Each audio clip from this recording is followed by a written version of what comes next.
өзүбүздүн шаарда 33 жаштагы Эни Шадыкановдун боор оорусуна чалдыкканына 10 жылга чамалап калды. Акыркы убакта абалы оорлошуп төшөктө. Дары-дармек менен гана ичер суусун улап келе жатат. Айтымында ооруну тиш дарылоочу жайлардын биринен жуктуруп алган. ушу ай сайын 2-3 жолу жатам больницага. Да ошо дары-дармек менен эле поддерживающий уколдор менен эле кармап турабыз. Ар кимдин ошо барып келгенин угуп атабыз, жакшы болгондорду угуп атабыз. Анан ошолордон неме кылып, кеңеш алып, анан ошо биз дагы ошол жака барып ушу сакайып кетсек деген ниеттебиз, иншалла. Энисин чыракта 3 кызы бар. Алар үчүн атасынын сакайып кетүүгө аракети ченемсиз. Ал ошолор үчүн да жашагысы келет. Мен атамды жакшы көрөм, элим, журтум, атама жардам бериңиздерчи. Атаң силерди кантип эркелетет? Атамбы? Атам кагылайын деп эркелетет. Жипаргүл айым болсо 41 жашта. 2 уул, 1 кыздын энеси.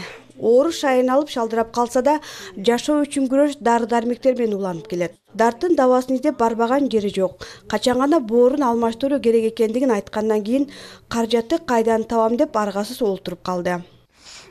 Ошол жака гана Бишкекке барып келдим, ошо кыйналып сорго. Эми ошолор келсе бир дары жазса мүмкүн жакшы болуп каламбы деп.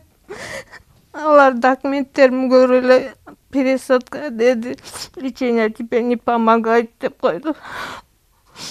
Анан ошого азыр Жалал Абадка тез келип атыр, аларга барбаймын деле. Баары эле ошону айтат, ошолор эле келет, ошо врачтар эле деп. Таш көмүр шаарынын дагы бир 47 жаштагы жараны Лариса Алымкулова үчүн да бүгүнкү күндө чоң каражат керек. Бул 3 бейтабытын Таш көмүр шаарындагы жаштар баш кошуп, элди кайрымдуулукка үндөп шаарда биринчи жолу марафон уюштурушту. Анда жардамга муктаждар үчүн каражат гана берилбестен, сакайып кетүүсү үчүн жакшы сөздөр айтылып, белгилүү оорчулар обонсотушту. Биздин максат азыр чогулган акчаны болсо, операцияга нуждающий үчөөн жөнөтөбүз, и андан сырткары дагы 41 адам бар. Анан биз письменный кылып бийликке кайрылган атабыз. Булардын дары-дармегин арзандатып берүү, бир эле лечениясы 20 миңден 80 миңге чейин экен. Анан дагы биздин максат бийликтен кайрылып, Индия менен Кыргызстан соглашение түзүп, бийлик сураныч ошолорду арзандатып бербесе, карапайым калкка $45,000 акча чогултучакты оорусу күчөп каза болуп калат, көп элечи. Алган колго караганда берген колдун берешендиги, жоомарттык исламда бар экени айтылып, мында каражат тапкандар гана эмес, мектеп окуучулары да жол кирөө үчүн алган акчаларын урнага салып жатышы кыргыздын биримдүүлүгүн, ыймандуулугун айгинеледи. Өзгөчө төкмө акын Идирис Айтбаевдин элге болгон кайрылуусу мындагыларды жандантып, акыркы акчаларына чейин кошусуна түрткү берди.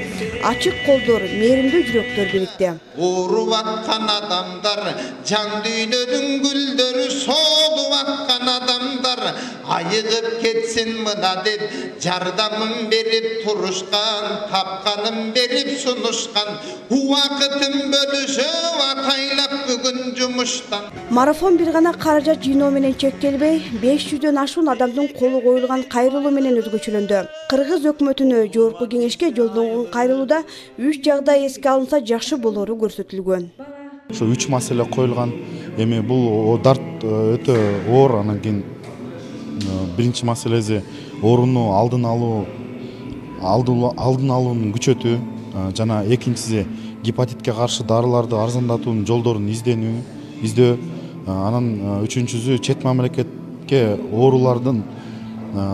ооругандардын операцияга ортомчусуз жөнөтүүнүн жолдорун табуунун жолдорун жардам берип койсо деп суранып кетет элек, кайрылуу жасаттык элек да. Чогулган каражат жогорудагы аты аталган бейтаптарга бөлүштүрүлүп, банктык эсебинде каражаты болгондордун экөөсү Индияга бара турган болгондорун бүгүн уюштуруучулар кабарлашат. Ал эми Жыйынкулова Жупаргүлгө каражат дале чогултулууда. Сиздер экрандан көрүп турган банктык эсептерге акча которуп, адам өмүрүнө себепчи болуп калыңыз. Гүлжина Мүндүү, Манас Назаров, Таш көмүр шаары.